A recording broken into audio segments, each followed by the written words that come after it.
It's snowing! So it is Sunday and as you can see it is snowing. Yay! So today I was just going to film a video on my young rider experience, but because it's snowing I'm going to do a little interlude at the beginning of said snow. We're about to go and turn the horses out and I have to get that on camera because I don't know if we've had a few of them haven't been here when we've had snow, so it would be hilarious. The babies have been out already in the snow, but this morning, like you know I told you in the last vlog, I was organising myself and I literally can't believe I've been making such a mountain out of a molehill. All I have to do is sit down for an hour and organise and that's it, sorted now. Mental. But yeah, I feel really happy now. So I'm going to leave Sundays after today as like my day off not doing anything and meal prep as well. But yeah, I'm really excited. I'm gonna go and show you the Winter Wonderland now.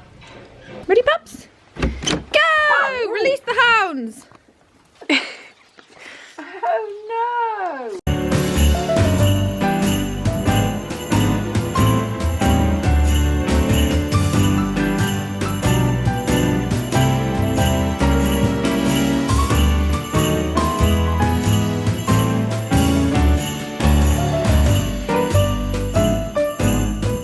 You guys excited?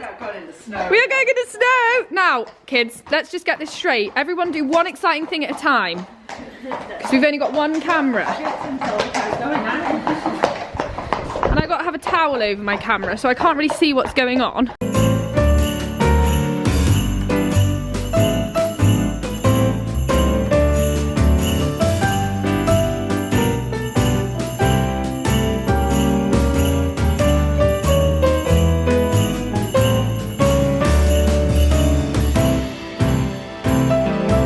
How majestic I am.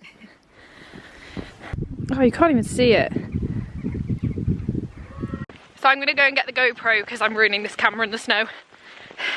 Go! So I don't have an SD card for the GoPro and it's running out of battery and I haven't downloaded the app. So I'm gonna have to use it tomorrow and I'm gonna have to keep trying to record with a towel over my head. But anyway, it's a lot harder to record in the snow than you think. I don't want to ruin my camera. Let's go.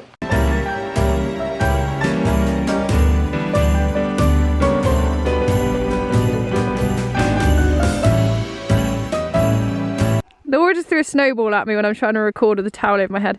Don't do it. Don't do it because you'll hit the camera. Don't go in the mud. Mate, you hit the camera. Oh, man. Yeah. Oh, you're a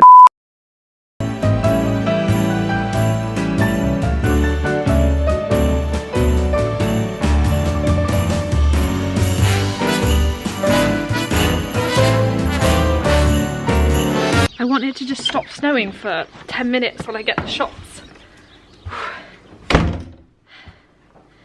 So snowy.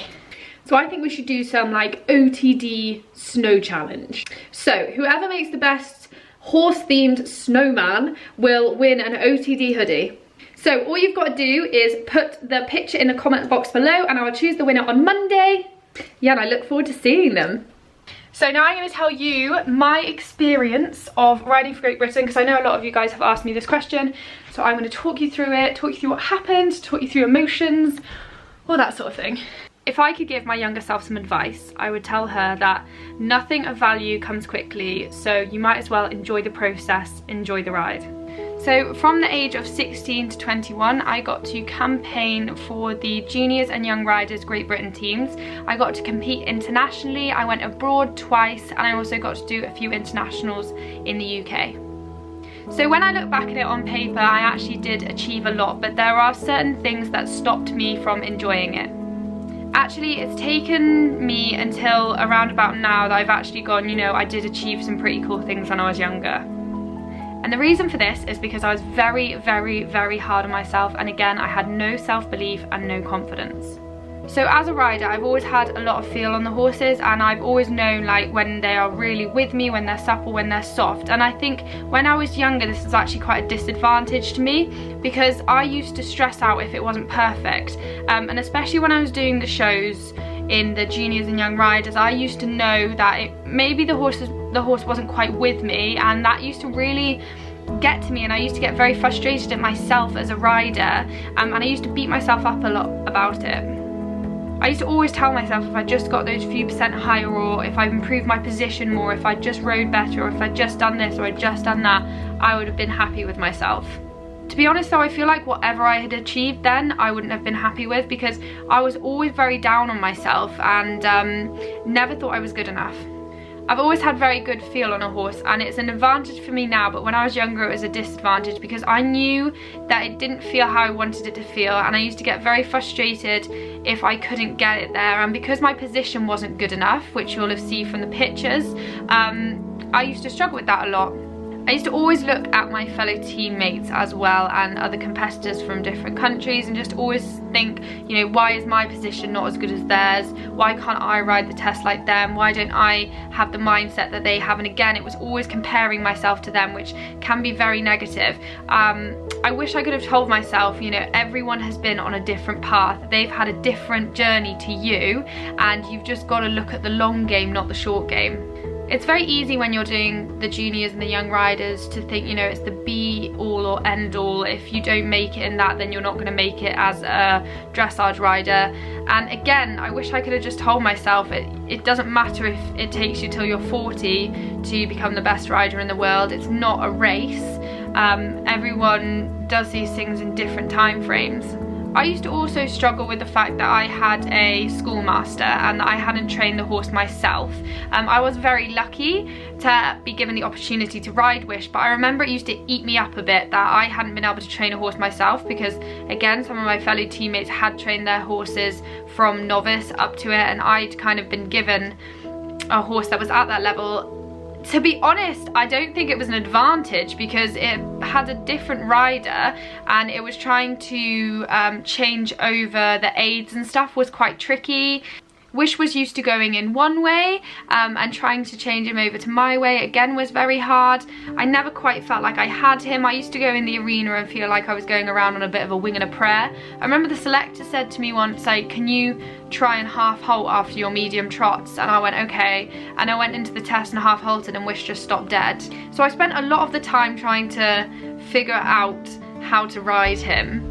And I think that's why when at European camp they said to me that they didn't think I was ready, I was actually quite relieved, because I was like, you know, I'm not ready. And then I thought to myself, you know, after juniors and young riders, I said to myself, I really want to cement the foundations, and I started training with David, and David is incredible with the foundations, and we started to work on my position, work on my seat, work on my knowledge, and it's made the biggest difference to my riding. And I was talking to David, and I said, I've looked at the videos of me riding Wish like eight years ago, or you know, 6 years ago, and I said, I don't feel like I even look that different, or maybe there's like minuscule differences. And he said to me, it's not just about the exterior and what it looks like. He said it's how you're communicating with the horses now is very, very different, and that really hit home for me, that I am a lot better now with riding the horses, and the communication between us is so much better.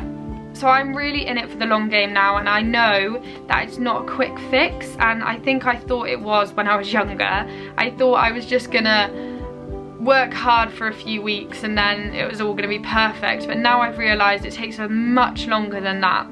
So actually, looking back on it, it was a wicked experience. I got to ride for my country, I got to wear the GB flag, I got to listen to the national anthem, and I also learned some pretty good life lessons. I hate vlogging in front of people. So we're just about to take the dogs on a walk, gonna brave the weather, and then I'm not really sure. It's not snowing as bad now, so my camera won't get wet. Okay, we have no dogs. Going on a dog walk without dogs.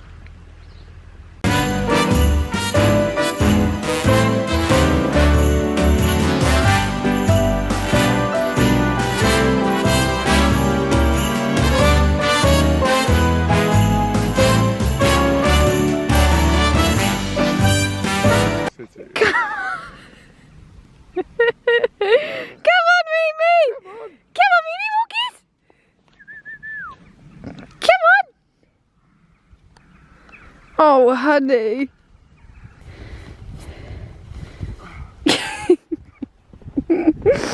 I went down my back.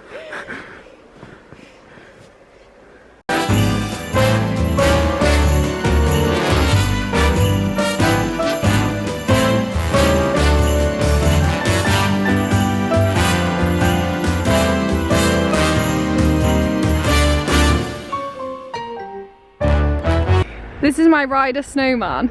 Like the most unshapely snowman I've ever seen. You guys will make better ones than this.